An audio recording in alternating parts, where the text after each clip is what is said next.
لبيك اللهم لبيك لبيك لا شريك لك لبيك إن الحمد والنعمة لك والملك لا شريك لك. And this really brings us to an excellent point in ibadah, which the hadith that you mentioned is maybe a lesser hadith of being authenticated, but there's a hadith by the Prophet that says, the Prophet ﷺ says, al-du'a huwa al-ibadah. Dua is actually the act of worship.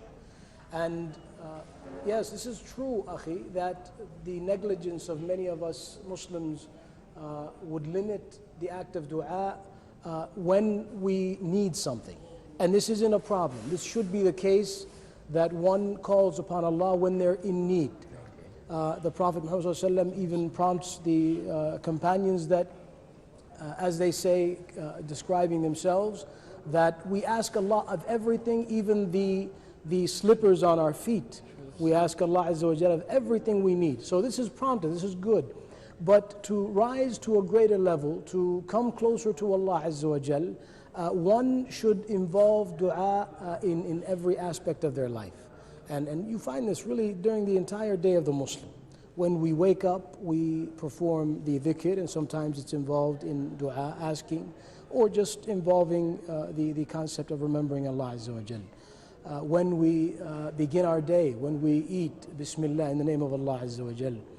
It continues with the Muslim after Salah, the remembrances that are mentioned and stated, and also the asking of Allah Azza wa Jal, as the Prophet Muhammad ﷺ says, in specific times that dua is not returned back and is prompted more than other times. For example, during the day, between the adhan and the iqamah, when the adhan is performed, the call to prayer, and the call to the actual performing of the prayer, this is a time when dua is accepted. Dua is also accepted prior to breaking one's fast. Dua is accepted at the final third of the night. And what's interesting is, subhanAllah, you find that dhikr in the form of remembering Allah Azza wa Jal is always attached, in the sense that beginning by remembering Allah Azza wa Jal, and then the salutations upon the Prophet Muhammad sallallahu alaihi wasallam. Ibn al-Qayyim says the proper way to ask Allah Azza wa Jal is to come by remembering and praising Allah through His beautiful names, most beautiful names, and His perfect attributes, and then descending to the salutations of the Prophet Muhammad sallallahu alaihi wasallam.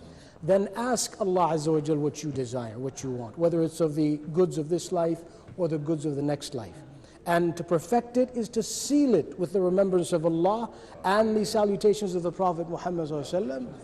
Ibn al-Qayyim takes it to a higher level by saying, yes, he says that if you want to even add more perfection to it, mention the salutations of the Prophet Muhammad ﷺ in the middle of the dua, when asking Allah Azza wa Jalla. لبيك اللهم لبيك لبيك لا شريك لك لبيك إن الحمد والنعمة لك والملك لا شريك